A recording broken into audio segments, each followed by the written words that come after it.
The Bronx Chamber of Commerce and the Bronx Overall Economic Development Corporation took part in an LGBT Business Community forum aimed at ensuring they take part in the borough's new economy that since 2010 has seen upwards of $15 billion in private investment in the Bronx, with the latest unemployment figures from the New York State Department of Labor this year at 5.3%, down from 5.9% last year and 7.2% in 2016. My goal out of here today is listen and put it to practice, right? I need to hear where the businesses feel they're not being heard, because as a chamber, it's our job to make them successful.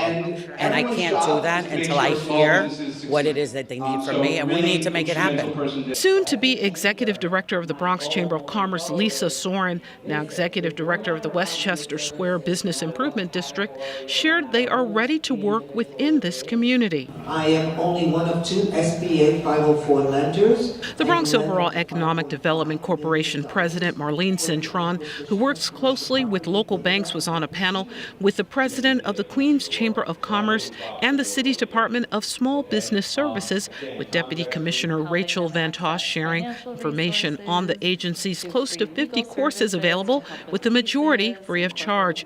Borough President Ruben Diaz Jr. was also there. When you talk about the Bronx and the renaissance that we've seen in terms of economic development, we want to make sure that everyone is able to benefit or at least have the opportunity to have access to the city and state agencies, to the different Chamber of Commerce, to funding resources. I was 10 years old when hip-hop came out in New York. The Boogie Down Bronx is the inspiration for my company. Nasty Pig is a hip-hop company based on what happened in the Bronx when she was burning in the 80s, and I was a kid, and I saw it happening, and hip-hop came out. And I saw these artists taking duty and turning it into gold.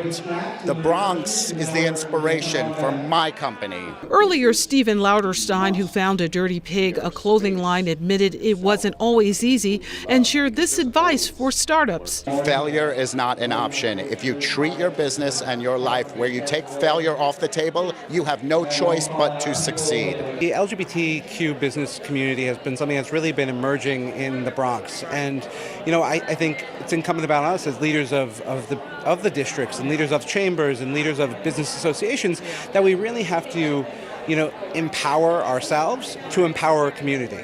Organizer Michael Brady saying that for this reason, the meeting is timely. Seated next to Lauterstein was Stephen Williams from Brightpoint Health on being effective in work. As soon as you start to break down the barriers that we set up for ourselves, and we let people from other people affect us, so when we stop letting that happen, that's when the real flourishing starts.